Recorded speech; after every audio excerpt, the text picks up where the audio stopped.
A letter to our fellow Americans. A letter to our fellow Americans. A letter to our fellow Americans.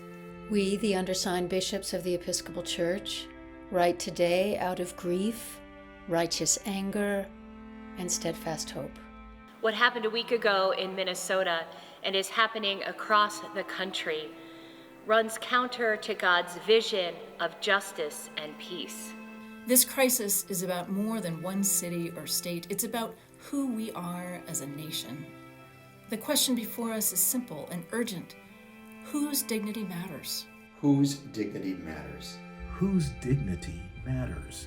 In the wake of the tragic deaths of 2 U.S. citizens, Alex Preddy and Renee Good, we join Minnesotans and people across the nation in mourning 2 precious lives lost to state-sanctioned violence. We grieve with their families, their friends, and everyone harmed by the government's policies. When fear becomes policy, everyone suffers. We call on Americans to trust their moral compass and to question rhetoric that trades in fear rather than truth. As Episcopalians, our moral compass is rooted firmly in the gospel of Jesus Christ. This is what we know. Women were shoved to the ground, children torn from their families, and citizens silenced and demeaned for exercising their constitutional rights. These actions sow fear, cast doubt, and wear us down with endless noise. We cannot presume to speak for everyone or prescribe only one way to respond. For our part, we can only do as Jesus' teaching shows us. This is a moment for action. This is a moment for action. This is a moment for action. And we call on people of faith to stand by your values and to act as your conscience demands.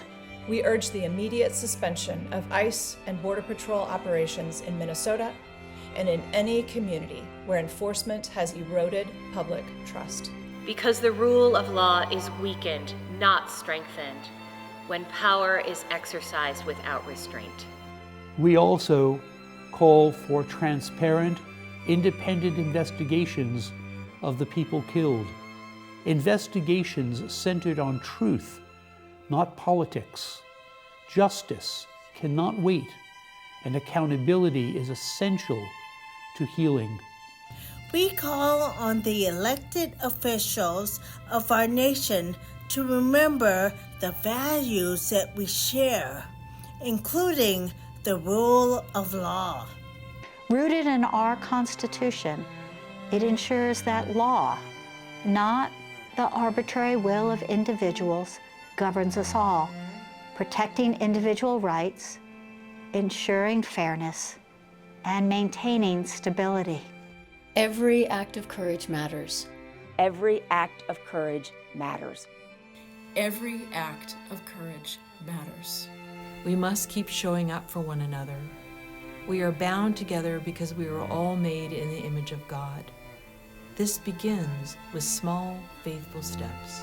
As bishops in the Episcopal Church, we promise to keep showing up, to pray, to speak, and to stand with every person working to make our communities just, safe, and whole. We are committed to making our communities safer and more compassionate. So children can walk to school without fear. So that families can shop and work and worship freely. So we recognize the dignity of every neighbor, immigrant communities, military families, law enforcement officers, nurses, teachers, and essential workers alike. You may feel powerless, angry, or heartbroken right now. Know that you're not alone. Each of us has real power. Community power, financial power, political power, and knowledge power. We can show up for our neighbors, support small businesses and food banks, contact elected officials, and vote. And learn our rights so we can speak up peacefully without fear. The question before us is simple and urgent. Whose dignity matters? Whose dignity matters? whose dignity matters. Our faith gives us a clear answer. Everyone's. Everyone's. Everyone's. Everyone's. Everyone's. Everyone's. Safety built on fear is an illusion. True safety comes when we replace fear with compassion, violence with justice, and unchecked power with accountability. That's the vision our faith calls us to live out, and the promise our country is meant to uphold. In the face of fear, we choose hope. We choose hope.